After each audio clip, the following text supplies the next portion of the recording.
అదే RTV app వార్తల్ని క్షణాల్లో చదివే అవకాశం ఉంటుంది. ఒక న్యూస్ పేపర్, ఒక టెలివిజన్ ఛానల్ మీ చేతుల్లో ఎప్పుడూ ఉంటాయి.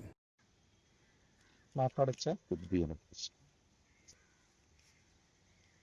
జనసేన పార్టీ నింగాలగట్టు జనసేన నాయకుడన. నా పేరు పిక్కి బుజ్జి, నింగాలగట్టు గ్రామం, శ్రీశైలం మండలం, నంద్యాల జిల్లా. మాకు గత 15 సంవత్సరాల నుంచి ఫారెస్టోలు ఏదింపులు చాలా ఎక్కువయ్యి, అంటే ఇక్కడ చేపలు పట్టుకున్న చేపలు మేము గుంటూరు తీసుకెళ్ళాలా ట్రైన్కి బాక్సులు పంపించడానికి. కనీసం ఆ శిఖరం చెక్ పోస్టు కానీ దోరణాలు కానీ చాలా ఇబ్బంది పెడుతున్నారు మమ్మల్ని.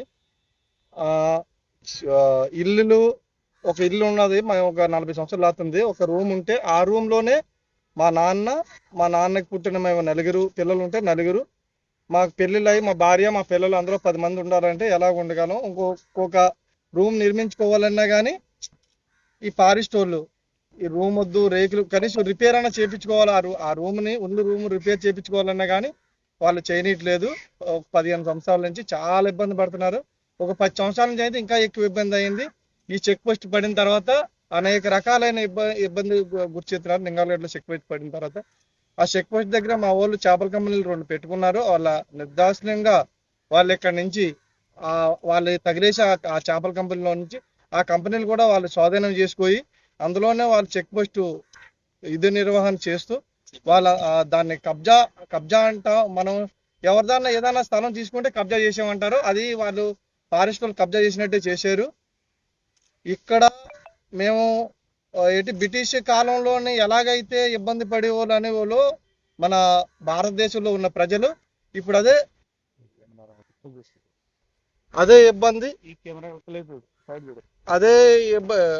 ఇబ్బంది ఇప్పుడు మేము గురవుతున్నాము. ఫారెస్ట్ వాళ్ళు బాధలు. మాకు స్వాతంత్రం వచ్చిందో లేదో తెలియదు. ఇప్పుడు మాకు స్వాతంత్రం వచ్చి 70 ఏళ్ళు దాటినా కానీ 80 ఏళ్ళ దగ్గరలో ఉన్నాము. అయినా అనేక రకాలైన ఇబ్బందులు.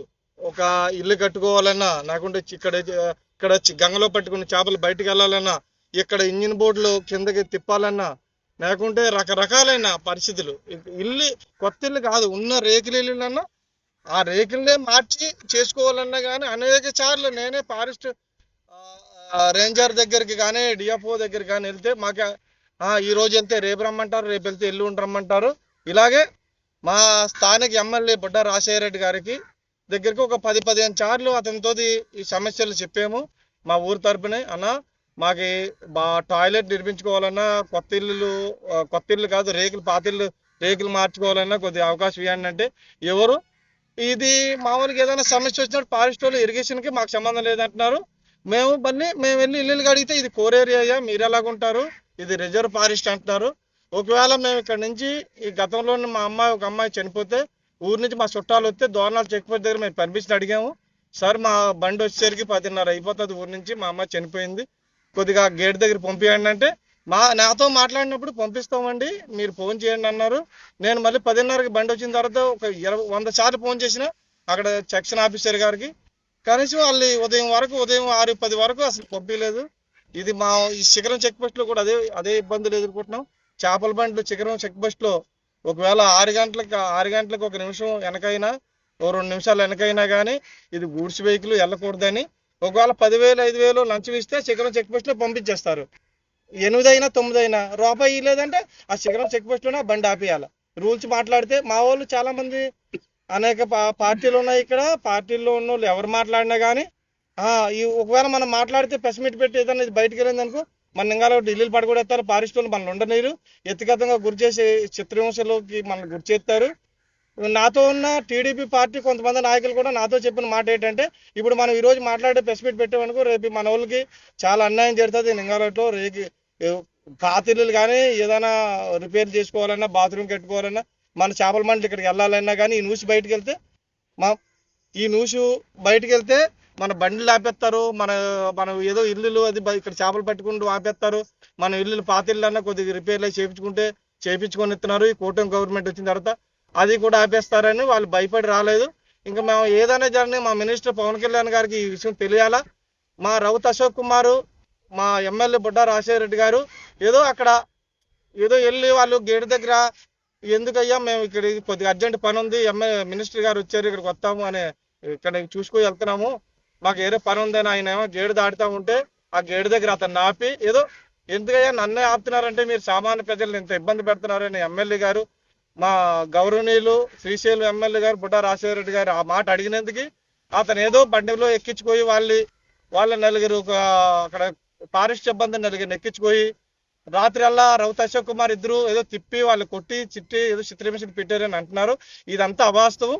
ఆయన మీద ఎమ్మెల్యే గారు ఫారెస్ట్ వాళ్ళకి ఎలా టార్గెట్ అయ్యాడంటే లంచాలు తీసుకోవద్దు, నింగాలగట్లో ఉన్న ప్రజలకి ఇల్లులు కట్టుకొనియండి, వాళ్ళ రేకులు మార్చుకొనియండి. నేను సీఎం గారితో కూడా మాట్లాడాను నింగాలగడ్డకి పట్టాలు ఇప్పియాలని. పర్సనల్గా అతను లెటర్ ప్యాడ్ మీద రాసి సీఎం గారికి ఇచ్చాడు. నింగాలగట్లో ఉన్న పేద ప్రజలకి నేను ఎలక్షన్ ముందు మాట ఇచ్చాను వాళ్ళకి ఇల్లులకి పట్టాలు ఇప్పియాలని. కనీసం పట్టాలు ఇప్పిపోయినా కొద్దిగా ఏదో కొంత సమస్య తీరుతుంది అని అతను అనేక రకాలుగా ప్రయత్నించి డిఎఫ్ఓతో రేంజర్ గారితో తర్వాత జిల్లా స్థాయిలో ఉన్న మన ఫారెస్ట్ సిబ్బందితో మాట్లాడితే ఇప్పుడు వరకు అతన్ని వ్యక్తిగతంగా గురి చేసి ఈ కేసులో మా ఎమ్మెల్యే శ్రీ బుడ్డా రాజశేఖర రెడ్డి గారిని రౌత్ అశోక్ కుమార్ గారిని వీళ్ళిద్దరిని A1గా A2గా పెట్టారంటే ఇది వ్యక్తిగతంగా కక్ష సాధింపు చర్యలు. ఫారెస్ట్ వాళ్ళు అవినీతికి అడ్డుపడుతున్నాడు బుడ్డా రాజశేఖర రెడ్డి గారు. ఈయన మీద ఎలాగైనా చర్య తీసుకోవాలా. తర్వాత రౌత్ అశోక్ కుమార్ ఇద్దరు ఏదో జనాలకు ఏదో ఎంతో కొంత మంచి చేయాలా, ఇది పవన్ కళ్యాణ్ దృష్టికి తీసుకెళ్తారు అని కావాలని వాళ్ళిద్దరిని ఇరికించి ఈ కేసులో అనవసరమైన కేసులో వాళ్ళు ఇరికించి ఇబ్బంది పెడుతున్నారు. ఎందుకంటే మీరు ఇక్కడ మేము 2000 మంది ఒక 40-50 ఏళ్ళ నుంచి ఇక్కడే నివసిస్తున్నాము.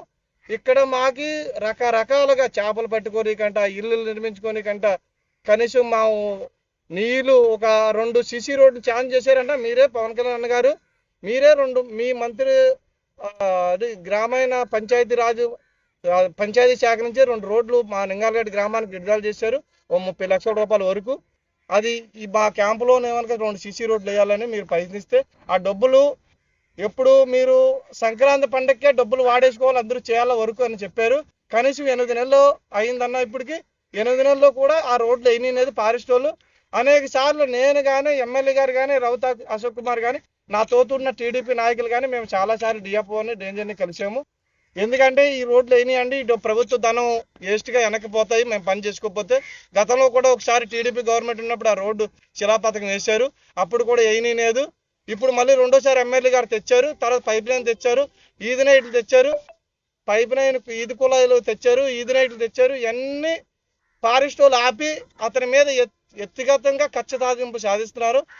పవన్ కళ్యాణ్ అన్నగారు మీరు మాత్రం ఈ విషయాన్ని దృష్టిలో పెట్టుకొని ఎవరో ఏదో చెప్పారని మీరు చేస్తున్నారు. ఇక్కడ 2000 ప్రజలు పేద ప్రజలు ఈ రోజు చేపలు పట్టుకుంటే మాకు బతుకు జీవనం సాగుతుంది, లేకుంటే సాగదు. మీరు దయించి మా వందు మాకు నింగాలగట్టని ఒక గ్రామం ఉంది శ్రీశైలం డ్యామ్ కింద. ఈ పేద ప్రజలకి మీరేదో అండగా ఉంటారని ఎంతో మందికి 10 ఇల్లులు ఉన్న పాడేరు ఏరియాలో 10 ఇల్లులు ఉన్న దగ్గరికి 8 కిలోమీటర్ రోడ్డు వేసారని నేనే న్యూస్లో విన్నానన్నా. మీరు ఆ 10 ఇళ్ళకి చేసినట్టుగా మాకు ఇక్కడ 400 ఇల్లులు ఉన్నాయన్న, 400 ఇళ్ళకి మీరు న్యాయం చేస్తారని మనస్ఫూర్తిగా జనసేన పార్టీ నుంచి జనసేన కార్యకర్తగా మరిన్ని వీడియోస్ కోసం ఛానల్ ని సబ్స్క్రైబ్ చేయండి. లేటెస్ట్ అప్డేట్స్ కోసం వాట్సాప్ ఛానల్ ని ఫాలో చేయండి. అండ్ లింక్ డిస్క్రిప్షన్ లో ఉంది.